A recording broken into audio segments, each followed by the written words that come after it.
Hello, hello, hello. I'm Lady Falana, the CEO and founder of Endure Entertainment, the home of clean entertainment with one vision, one goal, to inspire. God has really blessed Endure Entertainment. We've been open for 1 year and God has blessed us with being featured on CBS, NBC, and Fox December 2021. Nominated for the 2022 Gospel Choice Music Awards for Independent Broadcast of the Year. Glory be to God. January 2022, we had our first annual virtual extravaganza. We were blessed by Pastor Jasanya Whitfield, Greg G. Baby Taylor, Marilyn P., Elder Michelle Hinton, and Larry Edwards Jr. Introducing the Endure Entertainment Television Network television personalities were May Rodriguez, Michelle Jackson, Evangelist Corey Thomas, Pastor Michelle Hinton, Prophetess Tee Freeman, and yours truly, Lady Falana. All are amazing shows with their own flavor on how to introduce the love of Christ to the world, and that's bona fide talk. Family, Endure Entertainment has reached 18 countries outside of the U.S., and we're syndicated on 18 different podcast directories. You can view our shows on our website at bftm.live. We air our shows live 5 days a week on our website, and you can view our 24 hours a day, 7 days a week television station on our website, bftm.live. Keep us in your prayer, guys. We are certainly praying for each of you. We are Endure Entertainment, the home of clean entertainment with one vision, one goal, to inspire.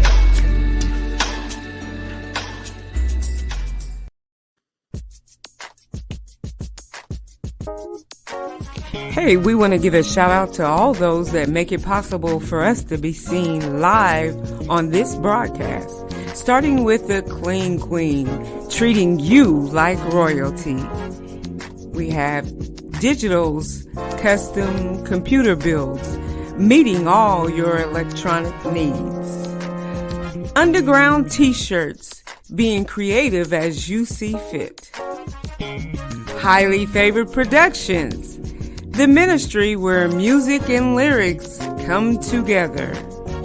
Mountain Mike's Coffee House, a small business treating you like family. For sponsorship opportunities, give us a call at 270-986-7996.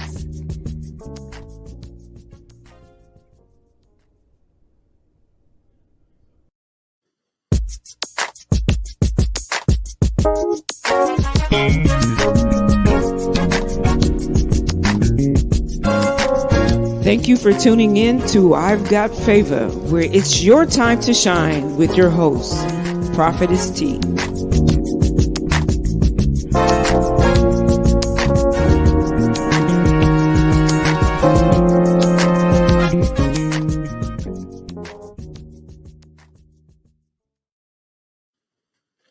Hey, good morning, good evening, good afternoon, wherever you are on God's green earth. I want to thank you for tuning in to I've Got Favor, where it's your time to shine with me, your hostess, Prophetess Tee. Hey, tonight, y'all, we got some good tea to go sip on. So I want y'all to do me a favor real quick before we get started. You know that button at the bottom of the screen? Can you go on and hit that share to your groups, invite your people in? We're talking about saving our children on this evening. Remember, we're about renewing and resetting our minds so that we can have healthy relationships. So we do not want to forget the children that we have in our life or those that maybe we influence. We want to talk about some things that we can do to maybe perhaps influence our children to get back on the right path or to stay the right course. I think that tonight, the scripture that was touching me the most, I'm talking about Proverbs 22:6, where it says, train up the child in the way he should go. And then when he gets older, he will always come back to that. So I kind of, I paraphrase that scripture a little bit, I ghettoed it up. But basically, what I'm trying to state is, if we teach our children, if we train them in what their strengths are, what they have the talents and the gifts for, if we give them boundaries and establish a path for them to go upon, even if they, take a misstep, they'll always go back to where they need to go. So I think right now is the greatest opportunity for us, with the pandemic that's going on, people being more at home than we have been, because we've been so busy with trying to, get our hustle on, trying to build our bag, and, all this and that now, families are starting to be up under each other a little bit more. That here's an opportunity for us to once again heal the family unit by starting with our children. Because again, our children are our future. This is the future generation. And I'm kind of nervous about what's going on with that generation. Even looking at the statistics of broken homes, single parent families. And then you have the situations that are going on now, where there's violence. I mean, children committing violence. And I'm talking about like taking life violence now, all because somebody missed something somewhere. So why not take an opportunity as a community to once again be about our Father's business, right? So we are our brother's keeper, and we've forgotten that somewhere in the community. So in saying all that, because you know how I do around the mountain and over the hills and through the valley, I found a wonderful, wonderful individual that I happened to come across at a community event, and just something about her, sparked my interest. And then to come to find out that she's an amazing person in the Hardin County community. Now, y'all, her bio reads deep. So I'm only going to share a little bit of it, but she is amazing. Her name is, Your Honor, Kimberly Shumate. She's a district judge, the 9th Judicial District Judge here in Hardin County, where I reside. She's a member of Grace Heartland Church in E-Town, and she's an active member as well of the women's ministry. But get this. Now, y'all know we don't want to go in front of judges, do we? We do everything we can possibly to avoid a judge. But tonight is going to be one of those events you definitely want to be before her.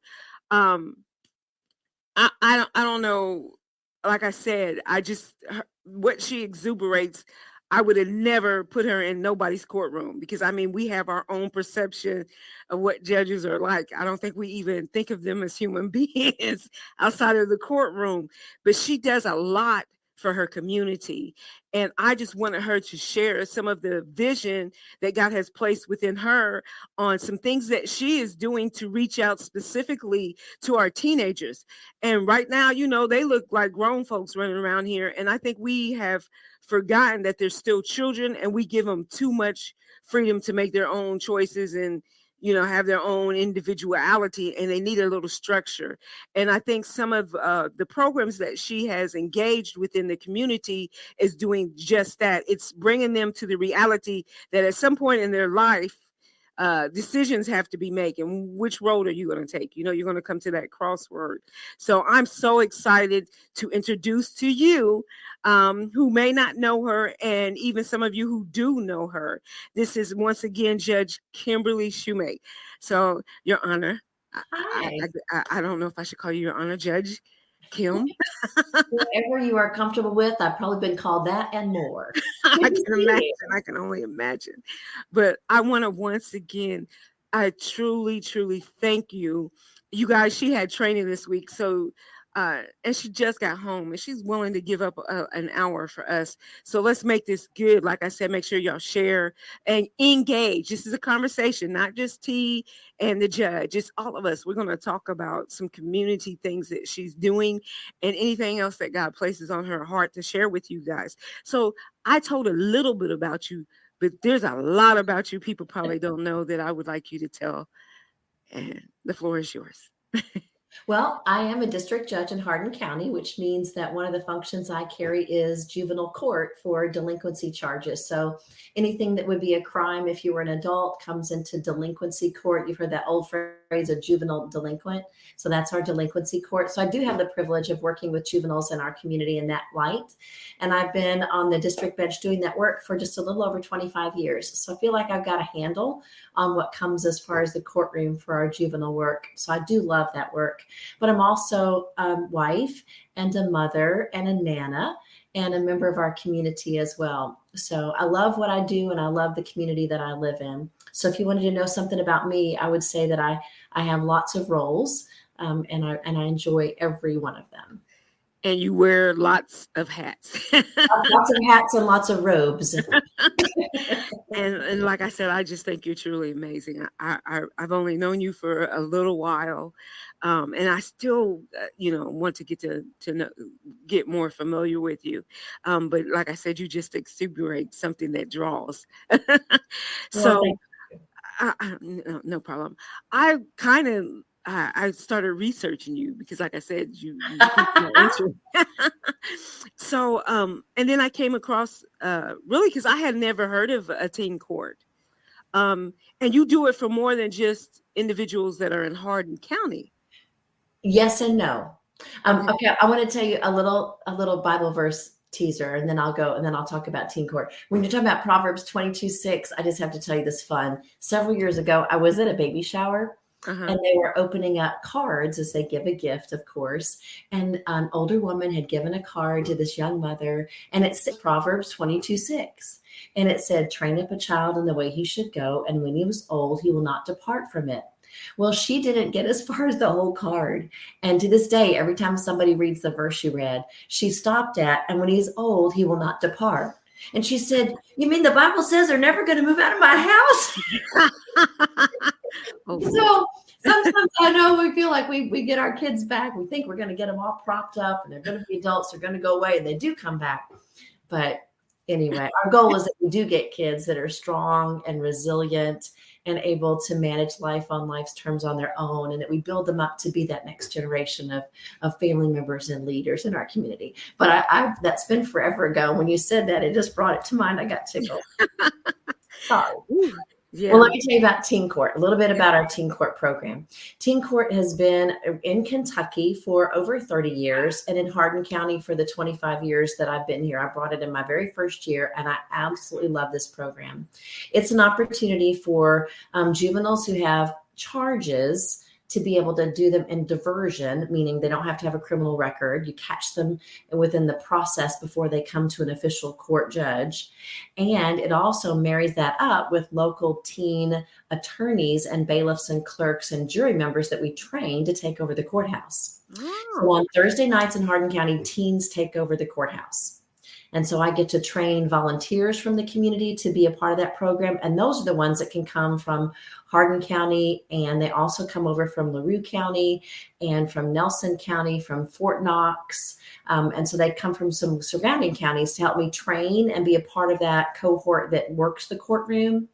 But the cases that come to me, the ones who have juvenile charges, those are only from Hardin County. Oh, okay. We have a really large group. We usually swear in about 100 students each fall to be a part of that teen court program, to get them invested in their community and helping other teens. So I got a question. What made you decide to do this? Well, the first year I came to the bench, our administrative office of the courts, which runs the court system, they give us buildings and employees and thankfully paychecks. Those people came in and said, we've got this really neat program, and we happen to have a local attorney who used to be a high school teacher that's willing to jump in the fray with you if you'd like to start it in Hardin County. And so we didn't have one at the time, and they were wanting to expand. Hardin County, of course, is out of our 120 Kentucky counties. Hardin County is still considered the fourth largest county.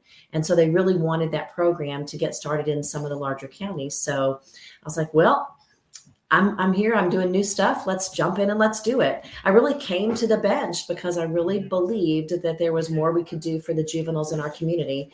And that was my drive to be a judge in the first place. So when they said, here's something you can do for juveniles, we just jumped in it from the very beginning.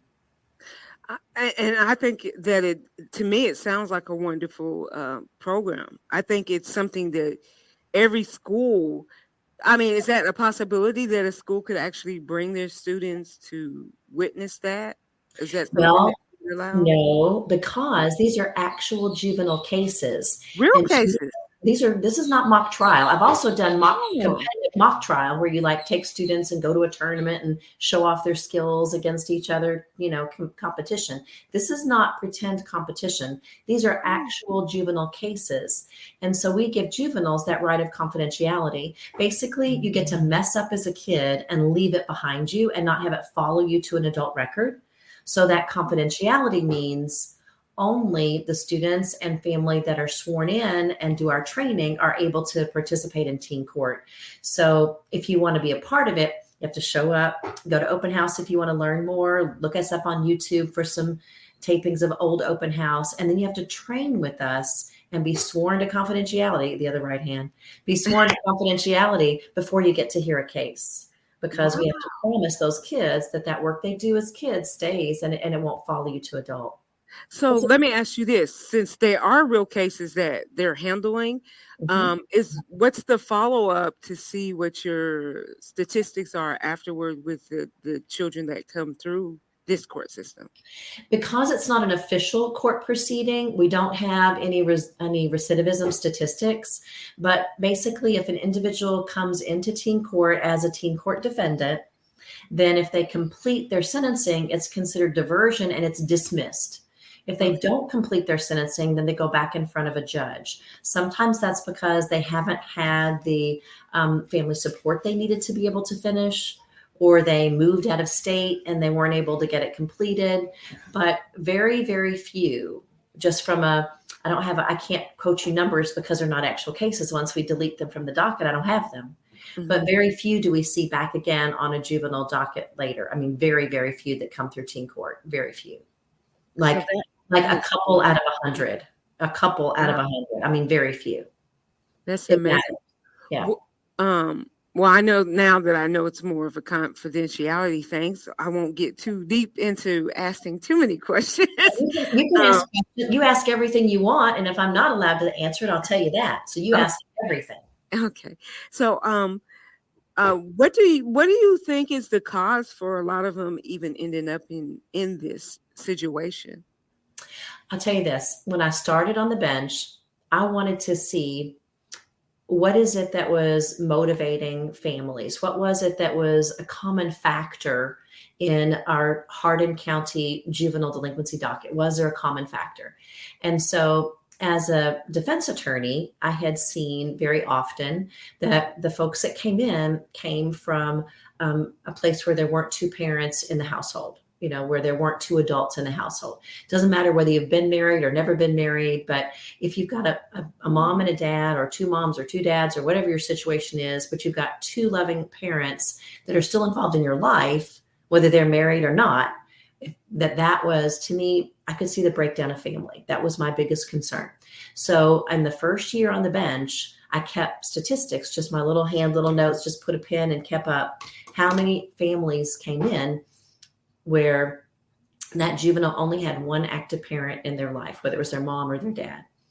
And over 90% of the juveniles that came to me that made it all the way up to a judge in delinquency court only had one parent active in their life. Wow. And nationally, they'll tell you that the strongest resiliency factor for children and their success is having strong relationships with a mature adult that they believe that they can open up to, and often having that in the form of a mentor, somebody that may not be inside their family. But what I saw in Hardin County was, at least at that particular point in time, there just weren't two parents that were involved in the lives of their children. And it really does matter. I mean, we know single moms and single dads who are trying to do it on their own, and it is hard. If you're trying to work a job or two and put food on the table, keep a roof over your head, watch out for your kids and their grades and their activities and getting them where they need to be, and then taking care of yourself physically and mentally and emotionally. And it's a lot. And most folks these days will have more than one child, and they're trying to manage all those things. And it's just hard to keep up. And sharing that load with another responsible adult really makes a difference in being able to have that connectedness with those juveniles. And as teenagers, you really got to keep check. I mean, you've really got to do check-ins. You got to feel like they're able to speak and they're able to respond. And we'll be honest, sometimes teens don't want to tell their parents everything that's going on. But as long as that teen has got another responsible adult that they can open up to, then that's their top resiliency factor for being successful and not coming into juvenile court and delinquency.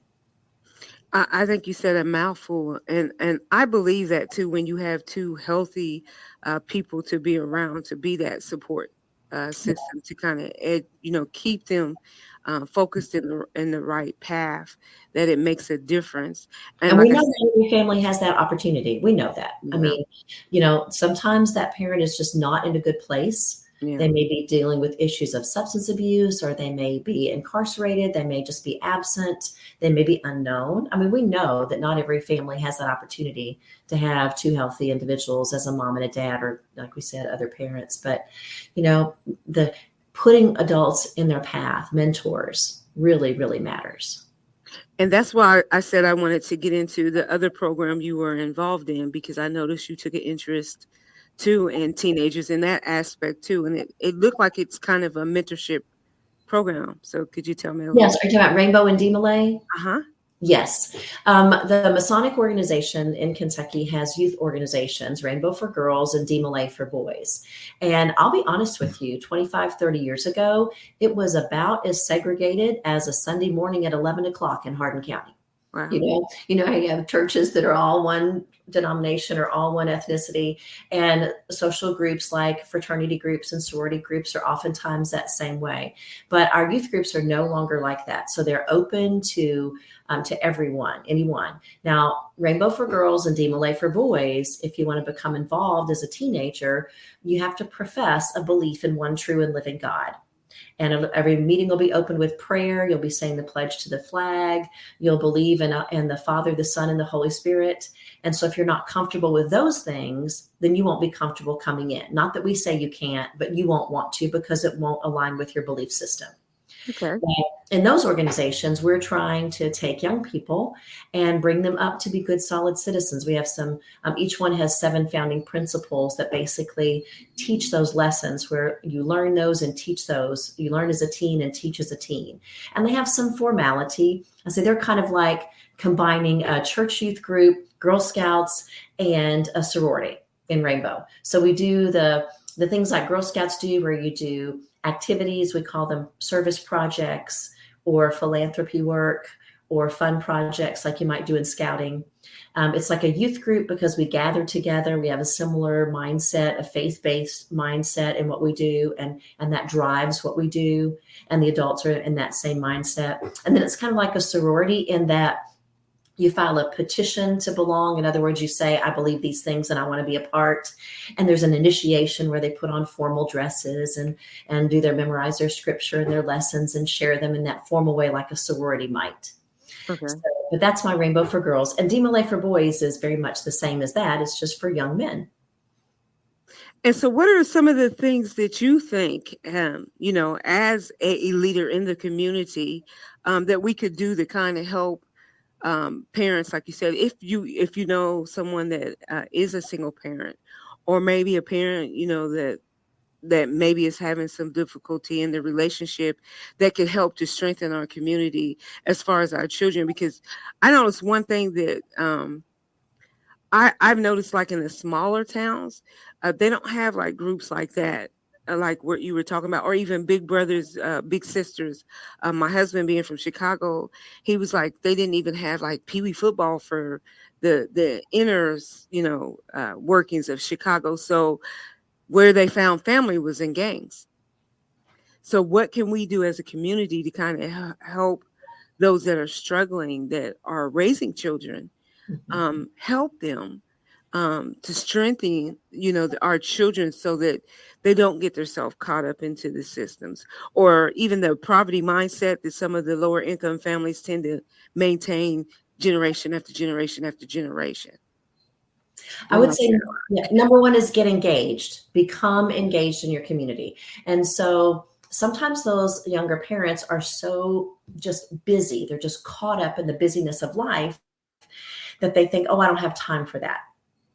whether it's a school club or whether it's a program that's with a school or whether it's a community sports activity. They just think, I just don't have time for that. I just can't get it done. But if you'll take the first step, many times the adults that are engaged in those programs can help you meet your needs. So if you're thinking, well, I can't do that because I'm not going to be able to have a ride, or I can't do that because I'm not going to be able to pay a fee.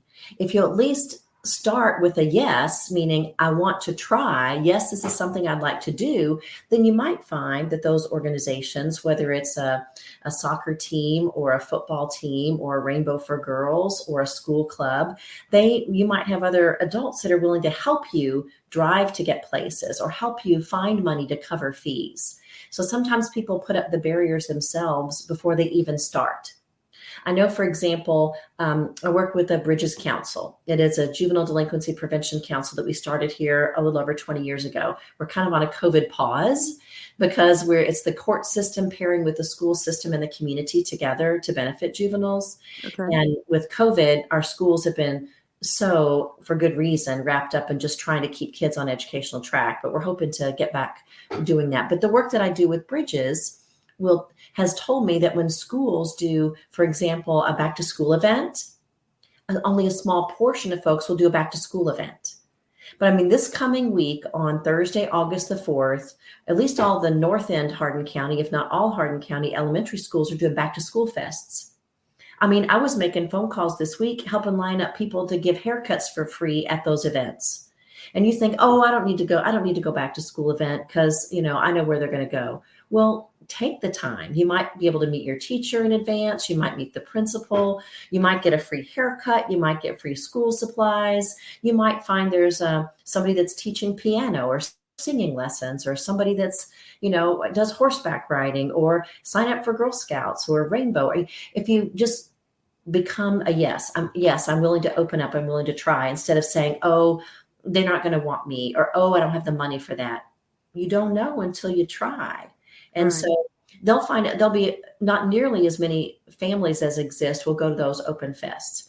Or as a school starts and the school has opportunities for engagement with parents, whether it's a book fair, and you're like, well, I don't have money to spend on a book fair. Well, you might be surprised. There are other parents who put money at the book fair to say, this is a book I want for my child, and here's the money for the next person who doesn't have any money, and buy them a book.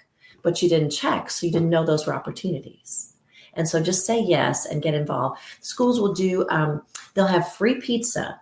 They'll bring in a speaker to talk about resiliency, or to talk about drug awareness in kids your age that you have. If you're a middle school kid, what's the drug issue in Hardin County with middle school kids? We'll pay an outside speaker, bring them into Kentucky, give out free pizza, be ready for 500 people, and have 10 show. So be engaged, because there really are opportunities that we're just not taking advantage of. And they say, we don't have rides. Well, if you let the school know you want to be there, they might be able to pair you up with someone else from your community or someone else to get you there. And so just really be willing to be engaged and start with a yes. You know how as parents, sometimes, I know. I mean, I have a 31-year-old and a 24-year-old who were once teenagers, okay? And so sometimes as parents, we feel like all we get to say is no. No, you can't do that right now. No, I can't go there. No, I can't afford that. No, you can't have this. No, you don't need to be eating that. And you really want to be able to say yes. When they say, can I join a sports team? No, I don't have the time. And really the answer might be, I don't have that in my budget. Or, I want to go hang out with my friends. Well, no, I don't know their parents. Maybe that's a good no. But we try to have yeses. And so when the school sends home flyers about stuff, read them. Maybe that's a good yes. Find a way to engage. And the more you can try with a child, the more opportunities you may find something they enjoy that they'll get involved in and take on that engagement themselves. So get engaged, find mentoring. And as members of the community, for those of us whose kids are a little older, be willing to volunteer and give back. The schools are looking for volunteers, whether you're helping to read during lunch or have lunch with someone while they're at school, or just, be a mentor in a school setting. There's neighborhood schools in Hardin County. If you live in Hardin County, Kentucky, and many, many, many communities throughout our nation, we still have neighborhood schools, meaning you're going to the school in the same area where you live. So you can volunteer in that very school. You might find out it's a child who lives 2 doors down that you got to meet and you got to have lunch. You can just be a lunch buddy. It's amazing what it matters when someone believes the adults in their community care. And I think that's amazing that we miss that, because sometimes it could be the very person that's living next door to you that you don't realize they don't even have food in their house. And Yes. you're seeing them every day go in and out the door, but you're not really paying attention. We're missing that in the community. Mother Teresa says, and we should all, you hear, love thy neighbor. And Yeah. her question is, do you know your neighbor? Yeah. When I do a leadership training for teens, I'll ask that question. I'll say, okay, as a teenager right now, can you name the neighbor that lives across the street and on each side of you and behind you? Do you know your neighbor? Can you name them? Not just do you know their face, but can you name them? I mean, if they needed something, would you notice? If their trash was set out for 5 days and you're wondering, why didn't they put their trash can back? Are they okay? Can you knock on the door and say, Ms. Jones, I'm worried about you. Your trash can's been out here for 5 days and I just want to know that you're okay. Do you need some help? Do you know your neighbor? If you know them, you're more apt to connect with them. And that's exactly the resiliency we're talking about that keeps kids supported and is the best factor to keep them successful. And I've noticed it's different now with this generation, that because the parents are a little bit younger now than they were when I think us coming up. Because, like, for instance, with me, I came from a dysfunctional family, but the one thing that I give my mom credit for is she was a community person. So at the time that I was growing up, they had programs that were like Pikita, which is basically they paid us to go to school during the summer. So that was one way for us. We learned a trade. Like, we learned horticulture. We learned a little bit of plumbing. We learned how to make T-shirts, prints, and we got to do cool stuff like, bake. We learned some baking, and we got to go to a field trip to the zoo. I don't know what it had to do with anything, but it was cool to do that and get paid. Open your eyes, yeah. Oh, I wish we'd had that here. I don't know of anything like that here in Hardin County anyway. Now, I know Louisville has had some teenage work experiences that let them do almost like intern or externships, and they had done that some through Louisville, but I haven't seen any of that here in Hardin County. What a wonderful idea. Somebody needs to get a grant to do that. Amen. I believe in that. And to me also, in all honesty, I think it kept myself and my brother out of trouble, because instead of running around the neighborhood, because we were key latch kids. We basically let ourselves in, and we were there. We had to hear Jesus in us. Well, my dad was Army. So, so we were scared of him. Smart. I too was an Army brat. I fully understand that. Colonel Winkenhofer's residence, Kim speaking. So yeah, and I mean, we yes sir, yes ma'am, yes sir, yes ma'am too, which now kids talk to you like they're on your level. But anyways, I think that maybe, like what you said, the problem is we're afraid, we're too prideful to admit we need help. Yeah. So I think it is, like you said, for us to open our eyes and actually look for opportunities. Yes. Yes. There are so many opportunities in this community for kids to be engaged, but I hear all the time, there's nothing for kids. There's nothing for kids. Well, there's all kinds of amazing sports activities, and adults volunteer as their coaches, or as they'll have booster clubs that go with those, so that the boosters will help raise money, so that if they need new jerseys, you don't have to have the money to do that yourself. You can go do the fundraising. And I mean, there are adults who invest themselves. They decide that's how I want to give back.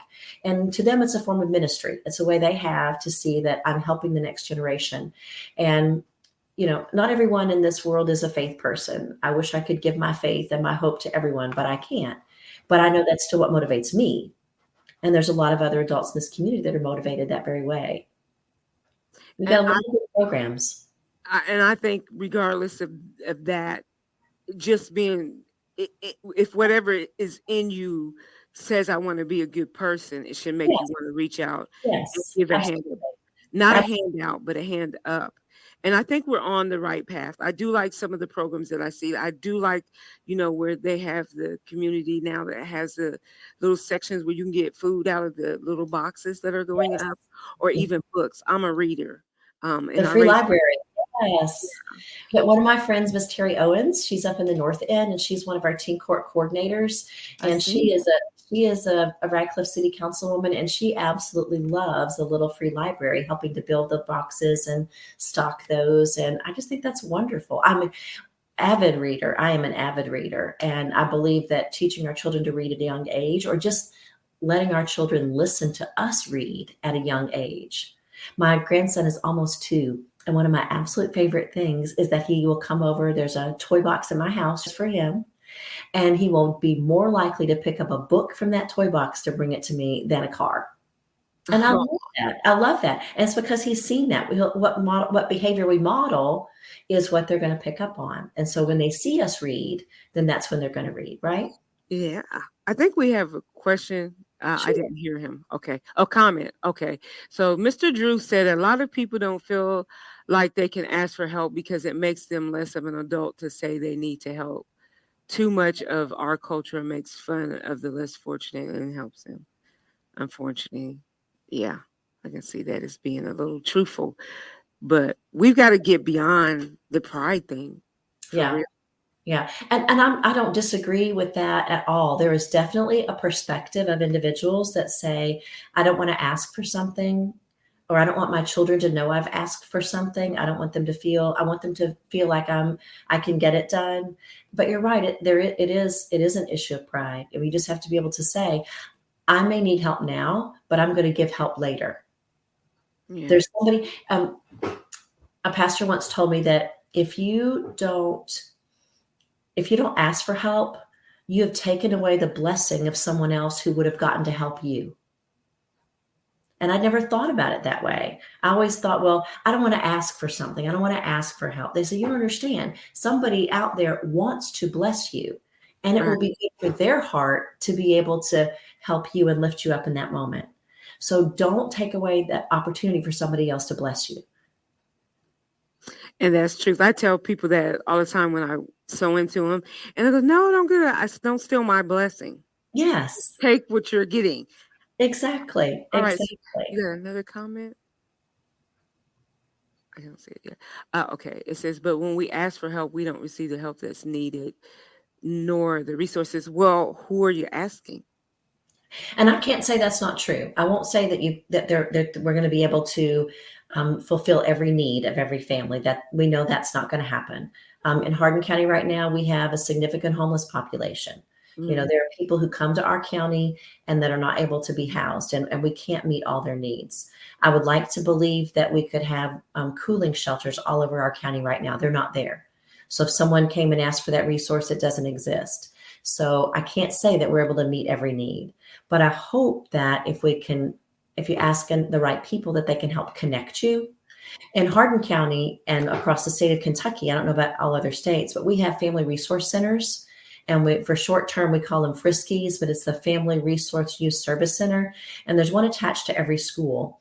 They can't meet every need, but many times they're able to connect you. And so that's what the best way to get help for youth, if you're just not sure where to start, is to go to the back to school events that are happening and meet the Frisky, the Family Resource Youth Center Service coordinators, because they can oftentimes get you connected. I hope you got that, Gloria. I seen you saying that as you're talking about single parent families, like you don't have, you're not afforded every, resource that you need to get ahead. Yeah. But too, I still like she said, I guess it's us getting connected to the right resources to get that. And I guess it really does take like knowing who to who can you trust. And in all honesty, I still say if you just swallow pride, because eventually you're going to get a yes. Yeah.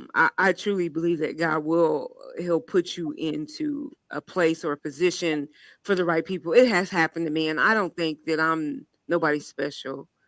Yeah. that has happened for me. Yeah. The in Elizabethtown, Me Kentucky, too, Rhonda. Yeah. there's a wonderful program called Mission Hope for Kids. And my church, Grace Heartland, helps to partner. Lots of other churches help to partner with them, but they deal, I think they're going to be mostly elementary school kids and working with them after school and through summers. They'll do afternoon meals and snacks. They'll help with tutoring, and they do affordable Christmas through our church that we bring over. We just sponsor that affordable Christmas, and they do that work with missions for Mission Hope for Kids. So, I mean, there's programs like that. Hey, look here. We're on live TV. I want you to meet my grandson. We're on live. He's just come to see me. Come, Deborah, you want to say hi? Wow, he says. There's nothing more important in my life. I told you all my roles. Look who this is. Denver, can you say hi? Do you see yourself on TV? Hi, Denver. See, his shirt says "Rad like Dad." That's who we are. Rad like Dad. Look at your Nana. She's on TV. He says bye-bye. Bye-bye. Thanks, babe. Oh, that's fun. I love it. I love it. Sorry. That's my life. You're fine. No, this is live. People need to see that. Now, see, you guys, a judge does something other than, the sentence. Denver says hi. Did you see him say hi? So I do love that. Like I said, and see, guys, I think if you haven't had the opportunity, or maybe you didn't know of some of the resources, sometimes it's just getting connected to the right people. And tonight you're in the right place. So even if this wasn't something that you had an opportunity to take advantage of, you've heard it now to share it with somebody you know. Because that's why God has you in this moment right here on this podcast right now, because you're going to need the information Judge Kimberly just shared with you to share with somebody else in the community. Because I know you guys know of other single parents that are striving and struggling, or even parents that maybe there's two in the house, but one of them's, they're at that 80-10 or 80-20% where maybe one's not involved. And the other parent could use, this information. So please make sure that you guys go back, watch this, share it to somebody that might need it, even if it doesn't mean necessarily for you. And that's your blessing. Yes. Right? Yes. God's giving you a seed to plant in somebody else. So, y'all know, like I said, because we're going to draw everybody to Jesus, we need to have a Jesus moment right here. We need to remember that we are our brother's keeper. And if you have not, and it's one of the reasons, like I said, I think you drew me to use, because I was looking for something to get involved with, because in all actuality, Judge Kimberly, I tried to do something within the community, because Danny used to work for Illinois' second largest homeless shelter. He was the day program director for that. And then I volunteered and worked part-time there as well. So we have a passion for the homeless. And I mean, I sincerely mean that. But I want to see everybody lifted up and get involved in this opportunity, because I don't want to see another soul get misplaced because somebody's passed them by or missed an opportunity, like you said, to be a blessing. So what are some other things? Now, the bridge program that you talked about, bridges, tell me more of that, because I'm not certain I got everything that you guys do when you are running in the program. I know you said you do back to school programs. Yeah. Bridges is basically an advisory group. It's a judicial advisory group, and we call it Bridges. It's Building Responsible Individuals Demands Guidance, Encouragement, and Support. All fancy to say we want to bridge together our court system, our schools, and our community. And so we have a group of individuals from each of those areas. We have the SROs from the schools are represented, the school resource officers. We have teachers. We have administrators. We have prosecutors and juvenile defense attorneys and judges. And then we have some community members who are out there. Pastor Palmer's church that we met, Pastor Palmer, I met through on Bridges Council originally. And so we look for ways to do some overarching work. And over the years, we've had grant money. We were able to be a granting money. At other times, we get grant money. Just depends on what's out there in the world. For example, right now, Hardin County Schools has a program that's called truancy mediation. So if you end up with a truancy charge, you're in middle school or high school, and before you end up with a judge, you're going to go through a truancy mediator. And that is an opportunity for you to be in a confidential setting with one individual, and you say they're not affiliated with any particular school. They're hired outside, and you say, what's keeping you? Why are you not in school? Because we know you're not, because we've got your attendance. What's keeping you from being in school? And you find things like they'll be open and honest, and they'll say, I can't read. And I should be able to read, and I can't, so I don't want to go. And so they'll say, if I got you tutoring, if I lined up someone to do tutoring in your home or at the library or at the school before or after school, if we did that, would you be willing to go back to class? Would that make you more competent and successful? And they'll line up tutoring. I mean, the former mediator, he said one child came to me and said, my shoes have holes in them, and I don't want to go to school with shoes with holes in them. He said, if I get you tennis shoes, will you go to school? And he's like, well, maybe, depends on what they look like. and so he found the right shoes that kid wanted, to have the confidence that he wasn't going to be made fun of, that he was just going to be like everybody else and be able to go to school. Some of them have medical issues, and their medical issues weren't being met. If they were dealing with diabetes and they weren't getting their medication, or they didn't know how to take it, so they were sleeping through class, or they were oversleeping and missing the bus, they'll help work through some of those issues. But they're trying to remove barriers to be successful in school attendance, because we know to be successful in school, you got to get there. Yeah. So they're doing their best to get that point at that mediation. So Bridges was the program that saw that need, found money for that grant. And after we did the 3-year grant, we were able to show the school system that it significantly improved their attendance.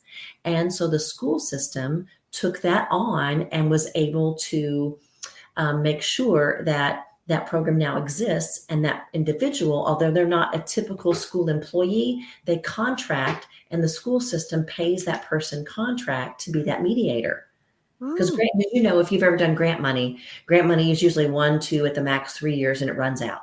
Mm-hmm. And you got to find a way to sustain it in the community. That's really hard to do. But we were able to show the schools that it was to the benefit of the kids they serve. And, schools get SEEK money by depending on who's sitting in their classrooms. Part of their funding comes from attendance. So we were able to show them that it benefited their attendance. That gave them some SEEK money, as well as supporting their kids. And so the school system has taken that on as a contract. And so the sustainability, it's been there for over 20 years now. Wow. And how many of y'all knew that? Because I did not. Well, you shouldn't have to know unless you have a kid that might need it, right? Amen. But still to know that. Yeah. Laura, you asked the question. It says, before it gets to the point, are there any programs to set in place? Are you talking about attendance and truancy diversion? Yeah. In truancy, that starts at the school level with usually the associate principals or principals with truancy.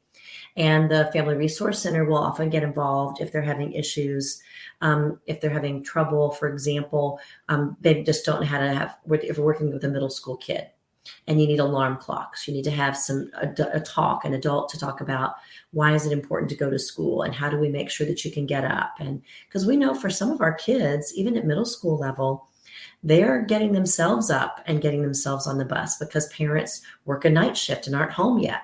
So latchkey kids aren't just at the end. So when you're very first showing that the attendance is, before you get to the level of truancy charges, when you're seeing that attendance is falling off, the first thing that's going to happen is at the school level and that resource at the Frisky level.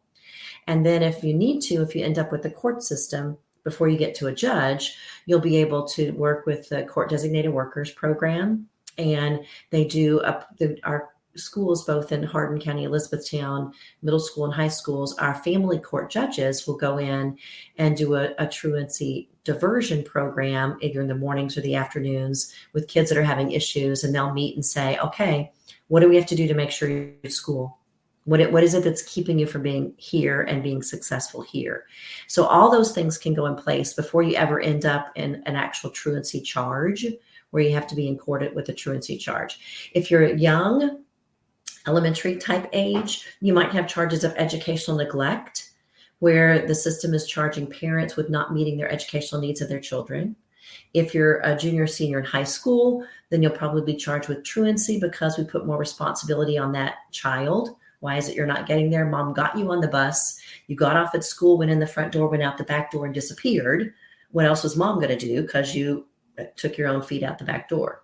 Mm-hmm. So you never, ever give up the responsibility of a parent. It never becomes completely the responsibility of a child till they're 18. But there's that system between educational neglect and truancy where the schools still become a part of that and deal with those issues.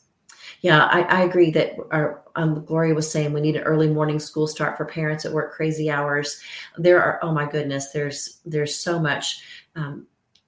Yes, it's so difficult, whether it's early hours or late hours, whether it's childcare or whether it's after school care or early school care. You're right. It's very, very difficult to get those things done to meet the working responsibilities. It's hard. It's hard. I won't pretend like it's not, especially if you're trying to hold down a job and your employer wants these hours, but school only matches it here. And after school, you're already home by then. So what about the before school hours? And there are sometimes you can report early and get breakfast and do those things, but it doesn't mean there's going to be a bus to get you there. And it doesn't mean it's going to be early enough to match your schoolwork either. So I think that is have a solution to it yet. Then, like you said, that is so frustrating. I mean, that's one of the things that I've kind of been fussing at my job for, is that they have all this money to make all these parking lots. Anyways, but I'm like, why don't you have third shifts that you have? And I heard that the Toyota plant has this, where they actually have daycare for their employees. Yeah, some of the bigger places do, but not. That'd be amazing. But another thing that I know that I have friends that have done before when they had those issues, where they would partner, because one of the friends would work early, one of the friends would work late. And so they would just come together as a community and say, okay, I got the kids in the morning and you're getting them in the afternoon. Or like my sister who lives in Atlanta went through a phase when she had kids. She had a friend group of like 5 or 6 women, and they would all come together on either Saturday morning or Sunday night, and whatever their schedule was, and they would do meal prepping. And so if I meal prepped, I know how many people in your family or my family, I'm doing all chili, and I'm doing all chili for all 5 families. And you're doing spaghetti for 5 families, and you're doing pork chops for 5 families. You meal plan and then share. It just comes together where you have to work together to get that stuff done. I mean, sometimes you have to come together as a community and say, do I know my neighbors? I'll do early if you'll do late. And these are some wonderful ideals. I hope y'all are all catching that. I know, Lori, I know your list could go on and on. Yeah. Well, I know that you're saying you can only trust certain people. I mean, you have to, when it comes to my kids, you're going to have to earn my trust. Right. Earn my trust when it comes to my kids. I'm really cautious about that. I mean, I understand. I had a really good friend. They moved in from the military. Obviously, we weren't good friends when they moved in. And her daughter went to school with my daughter. And my daughter just fell in love with her and said, will you come over and play one afternoon? Or do you want to come over and spend the night? And her mom said, no, you can't go stay with Megan because I don't know her mom and dad. And later she would just get tickled and laugh and say, I didn't know that Megan's dad was a police officer. Megan's mom was a judge. I just knew I didn't know her parents and couldn't trust them yet. And that's healthy to make sure that you know who your children are with. And absolutely. So I get it. You can't just be trusting because they live nearby. I agree. You have to be cautious about that. And this is where we get to meet them. Like you said, it means engaging yourself with your community around, getting familiar with who's around your neighborhood. Watching your neighbors. I mean, you kind of have discerning spirits. You can kind of read stuff off of people. So, but it truly is, like I said, different nowadays for the parents that are coming out now. With this generation, because like I said, something about this younger generation is different. I remember it was a village. If we did something, the neighbor could get you. They could call they knew my mom, where my mom worked, and call her, your daughter's down the street doing this and this. And then a lot for me, I had a lot of family around my neighborhood too, like my mom's family. I don't know. It was a whole tribe right there within, 3-block radius. So I kind of had a little bit of protection because of that. But Guys, what the one thing that we want to emphasize is that we do need to engage our community, because Judge Kimberly has stated a lot of things that I didn't even know that were within this school community here. I knew a lot about my kids because I took an interest from where I felt neglected. Yes. When I grew up, I felt like I was kind of passed over because, nowadays, teachers have 50 million students in this little bitty classroom. It's, it's going to happen sometimes. But I made it a point to become engaged in like the PTA and, and Yes. those little clubs and stuff, getting yourself involved, knowing your teachers, getting to know your teachers. And sometimes volunteer. Just tell your teacher at open house, these are my work hours, but I'm off these days. Or if there's a function that I can do, if I can come out and help it, I know you have to sign up with school and I know you have to do a background check to be able to volunteer, but, if I can come in and read with you all, if I can, come be a lunch buddy, if I can help chaperone a school trip, if I can, just tell me what I can do, because I want to be there for my child. And if you're an adult in the community, schools still look for adults to come in and do those things. Even if you don't have a child in that school anymore, go to your neighborhood school and say, you can run a background check on me. I'm willing to help out. And they have to do that. Kentucky law says they have to do that. But if you're able to just reach out and volunteer, do that, because like I said, that number one issue for resiliency in children is having a strong relationship with another adult where they feel like they can open up. Yeah. So even if you're a single, family parent, it's using wisdom and finding a mentor to help you. Yeah. We're about ready to wrap up. We got one more comment. It's from the perspective of the court system. How do we help these children that are dealing with issues that can cause mass shootings by teens and young adults? That's going to be our last question. Thanks, Danny. Just save a humdinger for the end. So. The difficult thing is that the folks who are talking about school shootings, it's hard to say that there's a profile. And if there's not a profile, it's hard to address it in advance. I would say that it still comes back to that same resiliency. Number one factor is connectedness and being able to have an adult. So that connectedness, to me, that's the most important. If someone is a loner, if they've withdrawn from their peers and withdrawn from the adults in their life, that would be a factor I would be concerned about. So that connectedness is what's really important. For example, it's been shown that if you are connected to your community, you're not going to vandalize that community. If you know that the mom and pop store at the end of the road is owned by Mr. and Ms. Jones, and you know that their son, went to school with you, you're not going to spray paint that one because that's Mr. and Ms. Jones. You know them. Mm-hmm. When you're connected, you're not going to harm. It's just less likely to create harm to someone that you're connected to, unless you've, created an issue between you individually. But it's that connectedness that really makes the difference. So I think that's important. Not letting kids isolate, not letting kids pull back from their peers and from the adults that are in their lives. So keeping them connected, finding a way to be with them and do with them. And I think it's good even when you volunteer, if you get your children involved in that too. Yes. Go serve at Warm Blessings Soup Kitchen and bring your kids with you. Yeah. Go down to the Kentucky Food Bank and sign up and bring the kids with you to fill the backpacks for the backpack program. I mean, go out to Freeman Lake and pick up trash together as a family while you walk. Just take your plastic bag with you and pick up stuff along the way. I mean, we have walking trails that are gorgeous in E-Town. We have city parks in Radcliffe and E-Town. I mean, there's great things to do if you'll just, open up your eyes and walk around and look. Amen. So I know, guys, I appreciate you guys for engaging. And we could go on and on and on and on.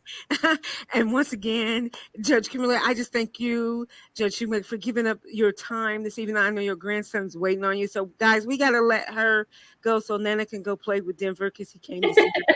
And they're waiting dinner on her. And so we want to say thank you again, Judge Shumate, for giving up your hour to spend with little us. We learned so much, and I pray that we engage in our communities more now that we got some information, or we share this little bit of seed that you planted with us.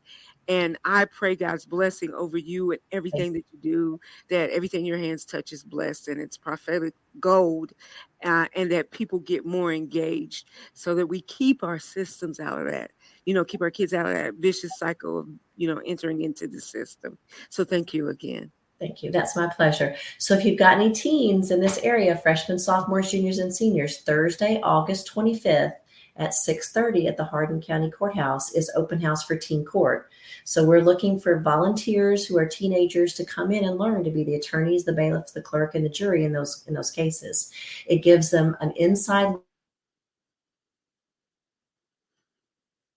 Why ain't that? Did we lose her? Look at the system.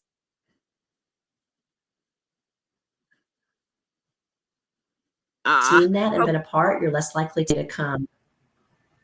Amen. So August 29th, you guys, is when the open 25th. house is. 25th. I'm sorry, 25th.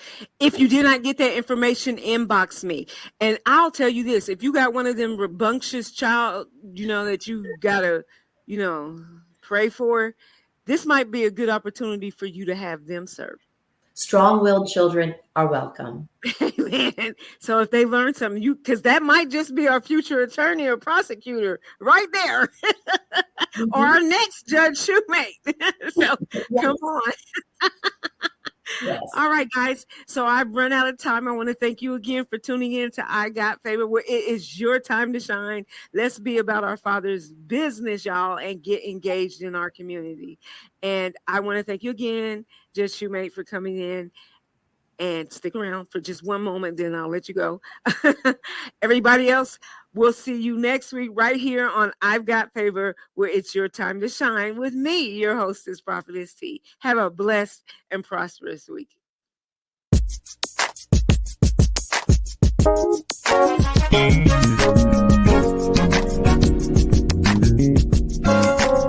We thank you for tuning in to I've Got Favor, where it's your time to shine with Prophetess Tee.